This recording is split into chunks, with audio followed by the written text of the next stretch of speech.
బీహార్లో ఓటర్ల ప్రత్యేక సమగ్ర సవరణను వ్యతిరేకిస్తూ ఢిల్లీలో ప్రతిపక్షాలు చేపట్టిన ర్యాలీ ఉద్రిక్తంగా మారింది. ప్రతిపక్ష ఎంపీలను పోలీసులు అడ్డుకున్నారు. దీంతో బ్యారికేడ్లు ఎక్కి నిరసన వ్యక్తం చేశారు ఎంపీలు. లోక్సభ ప్రతిపక్ష నేత రాహుల్ గాంధీ సహా విపక్ష ఎంపీలను అదుపులోకి తీసుకున్నారు పోలీసులు. బీహార్లో voter list special intensive revision కి వ్యతిరేకంగా పార్లమెంటు దగ్గర ప్రతిపక్ష ఎంపీలు చేపట్టిన ఆందోళన ఉద్రిక్తతకు దారితీసింది. పార్లమెంటు టు ఈసీ పేరుతో ర్యాలీ మొదలుపెట్టారు ప్రతిపక్ష ఎంపీలు. లోక్సభ ప్రతిపక్ష నేత రాహుల్ గాంధీ, రాజ్యసభ ప్రతిపక్ష నేత మల్లికార్జున ఖర్గే, సమాజ్వాదీ పార్టీ అధ్యక్షుడు అఖిలేష్ యాదవ్ సహా ఇండియా కూటమిలోని పార్టీల ఎంపీలంతా ఈ ర్యాలీలో పాల్గొన్నారు.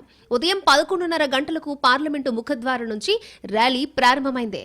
ఎలక్షన్ కమిషన్ ఆఫీస్ దిశగా వెళ్తున్న ఎంపీలను పోలీసులు అడ్డుకున్నారు. నిరసన ప్రదర్శనకు అనుమతి లేదంటూ పోలీసులు బారికేడ్లు ఏర్పాటు చేశారు. అఖిలేష్ యాదవ్ సహా కొంతమంది ఎంపీలు బారికేడ్లు దూకేందుకు ప్రయత్నించారు. వాటిపైకి ఎక్కి నిరసన వ్యక్తం చేశారు. పోలీసులు వారిని అడ్డుకున్నారు. విపక్ష ఎంపీలు అక్కడే బైఠాయించి నిరసన కొనసాగించారు. వారిని పోలీసులు అదుపులోకి తీసుకుని బస్సుల్లో అక్కడి నుంచి తరలించారు. రాహుల్ గాంధీ, ప్రియాంక గాంధీ, సంజయ్ రౌత్ లాంటి ఎంపీలను బస్సుల్లో ఎక్కించారు పోలీసులు. ఈ క్రమంలో తృణమూల్ కాంగ్రెస్ ఎంపీలు మహువా మొయిత్రా, మితాలీ బాగ్ స్పృహ కోల్పోయారు.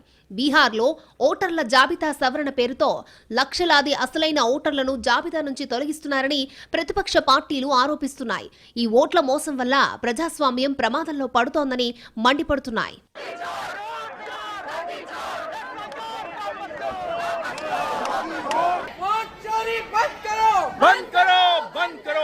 వన్ మ్యాన్ వన్ ఓట్ కోసమే తమ ఉద్యమం అంటున్నారు రాహుల్. ఉన్న విషయాన్ని చెబుతుంటే ఈసీ ఎందుకు భయపడుతోందని ఆయన ప్రశ్నించారు. ఈసీ వెబ్సైట్లో ఉన్నదే తాము చెబుతున్నామని రాహుల్ అన్నారు. స్పష్టమైన ఓటర్ల జాబితాను విడుదల చేయాలంటూ డిమాండ్ చేశారు. देश का जो आत्मा है उसके लिए लड़ाई हो रही है, कॉन्स्टिट्यूशन की लड़ाई है. One man one vote constitution का foundation. One man one vote के बिना कॉन्स्टिट्यूशन का कोई मतलब नहीं है. और हमने क्लियरली दिखाया है कर्नाटक में multiple man multiple vote, one man multiple vote, सारा कुछ चल रहा है. उन्हीं का डेटा है, वो अपने वेबसाइट से वही डेटा निकाल दें. मेरा डेटा थोड़ी है कि मैं साइन करूं, उनका डेटा है. आप उठाइए अपना डेटा, हमने आपको ही दिया है. आप उसको अपने वेबसाइट में लगा दीजिए, पता लग जाएगा आपको. मतलब डिस्ट्रैक्ट करने का काम है. కొద్దిసేపటి తర్వాత అదుపులోకి తీసుకున్న ప్రతిపక్ష ఎంపీలందరినీ పోలీసులు రిలీజ్ చేశారు.